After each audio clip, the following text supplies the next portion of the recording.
সাৰ্থকহে হ'ব।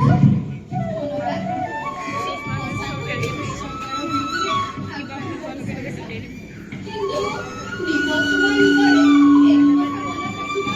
হয়, দেশৰ পতাকা হাতত লৈ যাম। লাগিলে মোৰ জীৱনটো দেশৰ নামত দি দিম।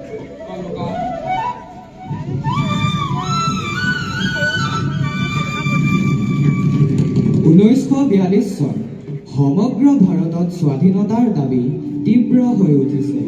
মহাত্মা গান্ধীৰ ভাৰত ত্যাগ আন্দোলনৰ আহ্বানে অসমৰ গাঁও ভূঁইটো জগাই তুলিছে নতুন সাহস।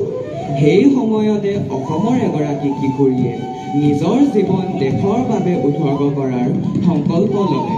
তেওঁ আছিল কনকলতা বৰুৱা।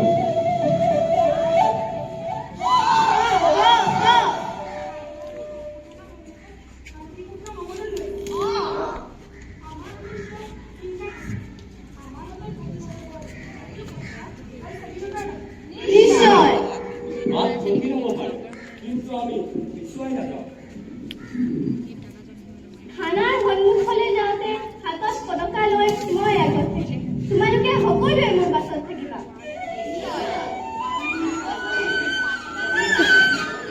তেন্তে আজি আমি এটা শপত লওঁ, যেতিয়ালৈকে দেশ স্বাধীন নহয় আমি সত্য আৰু অহিংসাৰ পথত সংগ্ৰাম কৰি যাম।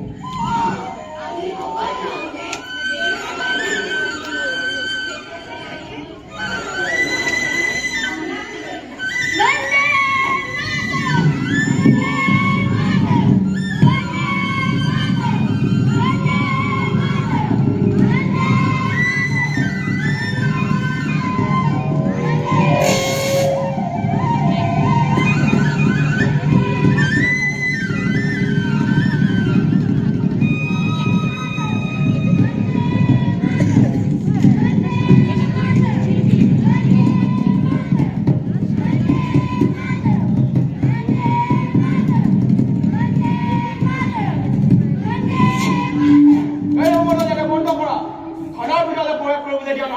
আমি যুদ্ধ কৰিবলৈ অহা নাই।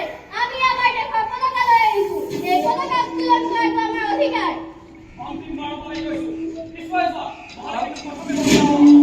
আমি পিছুৱাই নাযাওঁ। আমি শান্তিপূৰ্ণভাৱে আগবাঢ়ি আহিছো। এই পতাকা কেৱল কাপোৰৰ টুকুৰা নহয়, এই আমাৰ স্বাধীনতাৰ সপোন। আমি পিছুৱাই নাযাওঁ। যেতিয়ালৈকে আমাৰ দেশ স্বাধীন নহয় তেতিয়ালৈকে আমাৰ পদক্ষেপ থমকি নৰয়। এইখন মোৰ দেশ, মোৰ প্ৰাণ। এটুকুৰা মাটিও মই আনৰ হ'বলৈ দিব নোৱাৰো। বন্দে মাতৰম! বন্দে মাতৰম!